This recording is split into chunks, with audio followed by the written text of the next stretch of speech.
We are interviewing off the Block blog with Pepperdine head men's volleyball coach David Hunt, who also is the head coach for the USA men's team in the Pan Am Cup. So, Coach Hunt, first off, how did you and the team prepare for the Cup? How did I what? I'm sorry. How did you and the team prepare for the Cup? Ooh, yeah, there's been a steady group of guys that's been training in Anaheim all summer. So a lot of them have been in the pipeline. I think John's had, I'd probably say 80% of those guys, for maybe the last few summers in the gym. And then a few guys added, when they finished school, or some of the guys are currently in school, so they were able to come when they had a little bit of off time. But we've been training as a group, sort of like with this, say 19 guys that were in contention for the roster for about 2.5 weeks now.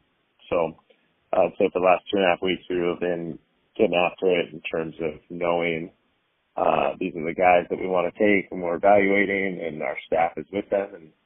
And so yeah, that's a long-winded answer to sort of talk about the roster that we have now of 14.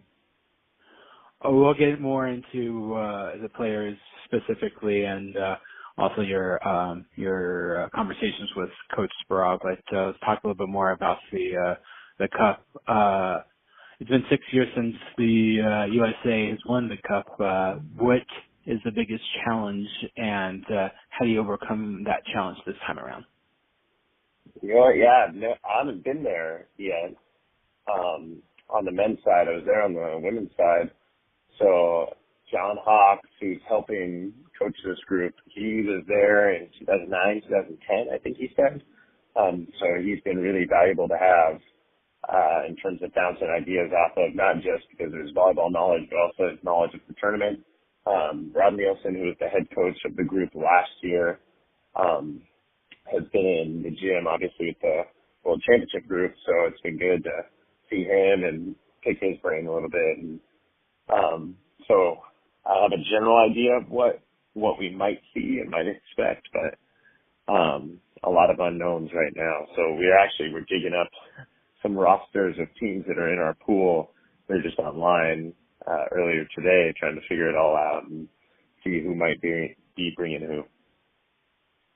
I was going to ask you about the teams in your pool. Is there anything that you can tell us other than what you've gleaned off the roster? I've been talking to Maurice Torres, who's going to play for Puerto Rico. I've been trying to pick his brain a little bit because he's on the Puerto Rican roster, but he's playing it pretty close to the vest, so I can't get too much out of him. And a group of guys went down and played Argentina earlier this month, so I was trying to cross-reference and see who was going to be playing for them, but not too much stuff yet. What would you consider a successful tournament, and what do you personally hope to get out of this experience and hope that the players get out of this tournament? Yeah, I don't know. A successful tournament, I'm not quite sure, because every day we talk about something, these guys have been great at implementing it and putting it into effect. So successful tournament is just if we can continue that growth arc and continue our learning and development. A lot of these guys are guys that just haven't had a ton of match time yet at the international level. So if we can learn some things about those guys and make John's job easier in years down the road when he has to make decisions about major tournament rosters, I think that would probably be successful. But I don't know if we'll be feeling that right now or in a few weeks. I think that's sort of long term. Correct me. Let's talk about the players on your team. I believe, looking at past schedules, that there's only one player that you have not coached or coached against. That would be Ryan Conan of Lewis. Is that correct? You know what? I coached against him 2 years ago when we went out and played Lewis. So you've coached against. So you coached. I think everybody. Yeah, right. So what? Yeah. What advantage does that give you to coach or have coached or coached against all these players? Yeah, it's really fun. Me and Hawks, at least once or twice a practice when we're walking around, say, man, it's really nice to have that on our side now, and you see these guys for some of those guys we've seen for, 6 or 8 years, right, through the recruiting process and then through their college careers, and you're really aware of what they can do, right, and what they can do at a high level. So we have high standards for all of them because we've seen them all do great things for their college programs across the country. So it's nice to be able to have them on our side of the net finally, it's a pretty cool experience.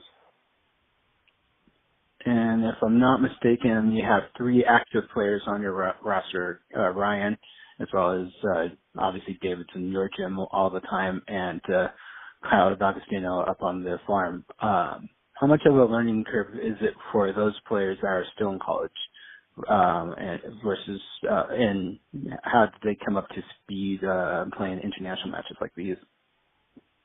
Yeah, with Dave, he was in the gym a little bit last summer, so I think it's been nice for him to have that year already under his belt. He was at the tournament last year. Ryan just joined us a few weeks ago, and he was on a foreign tour with Lewis, so he didn't miss a beat. He got in the gym, and he's used to playing high-level volleyball, not only from being at Lewis, but from their foreign tour. And then Kyle is a young guy, but I think he's, an old guy at heart in terms of he's grown up around volleyball. His parents have been involved in volleyball for years, coaching and running a club that he was playing for. So even though he age-wise is pretty young, his volleyball IQ and experience are pretty impressive. So all of those guys, as with everybody on the roster, deserves to be there. And that's not just physically with what we think that they can do down the road, but also just their mental ability and their volleyball acumen, I guess it would be. All right, that I can't have an interview with you without asking a silly question. Is Kyle D'Agostino really 5'9"? Ooh, I have no idea. Both me and him feel really short, I think, with this roster. This roster seems exceptionally tall. So, I have no idea. All right. I'm going to not accept that question, ask you another silly question. Better look, Price Jarman's stash or Mitch Stahl's beard? I don't think Price has the stash going on anymore. What? He looks clean cut. Yeah, he looks clean cut, and he's ready to go. But Kyle Russell's got a pretty disgusting looking thing on his face right now, and Mitch has trimmed up his beard a little bit. I was watching last year's Pan Am Cup video, and his beard was definitely a lot longer. So it's a little bit more under control. But I'm just jealous because I can't grow anything on my face. So kudos to those guys. All right, let's talk a little bit more seriously about your players. Jonas Safe is your captain. Is that your decision or is that a team vote? No, that was I'd probably say our decision. Staff. He's a veteran guy. He was there last year. I'm not sure if he was the captain last year or not, but he's been in the gym all summer. The conversations that Jonah's having with the other players and sort of instigating some good talk just about volleyball, right? And when we sit down as a group and try to sort some things out offensively, defensively, or try to implement, what the guys on the World Championship roster are doing, Jonah's a great ambassador for that and just takes guys under his wing and shows them the way it should be done, not just with his actions, but also by having the right conversations. So I don't think it was maybe a decision by the staff per se. It was just, hey, that's the guy, and we all know it. Well, speaking of Jonah, between him and James Shaw, I would say that. Would you say also agree that the center position is the biggest strength of your team right now? Ooh, I don't know if it's the biggest strength. I think the amount of depth that we have is sort of silly. In James, Jonah, and then we had Michael Saeda on the roster. We had the three probably most active setters in NCAA history. I mean, they probably combined for 1,000 kills themselves. So we definitely have an active group of setters in the gym, but it's one of many strengths of our team, I think, the setting position. Oh, you forgot the other person that would probably be up there would be Jennings Francisco, but she was pretty active in his own right? Yeah, it's not just active. He's just straight physical, I think, is the term that I would use for him. Let's go down into coaching. You talked about the dialogue that you had with Coach Spera. Can you tell us more about the conversations that you've had and what directive he has for you in terms of what he hopes to get out of this team and this event, and how that will benefit the men's national team on a macro level? Yeah.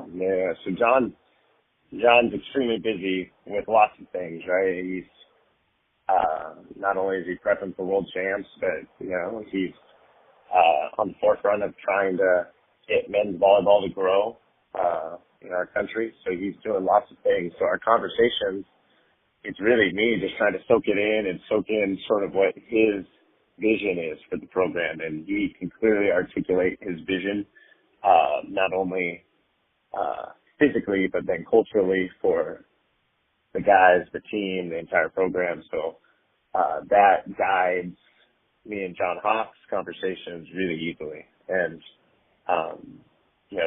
Hawks is a veteran coach himself, not just knowing John, but also in the USA program. So the combination of those two guys, I think sort of, it's not even a decision-making process, really. It's just, hey, it's pretty clear cut what's going to benefit USA volleyball in the future. And so our roster is formed with definitely the future in mind. How much input has John had in terms of deciding playing time, or is that really up to you, Greg, and Hawks?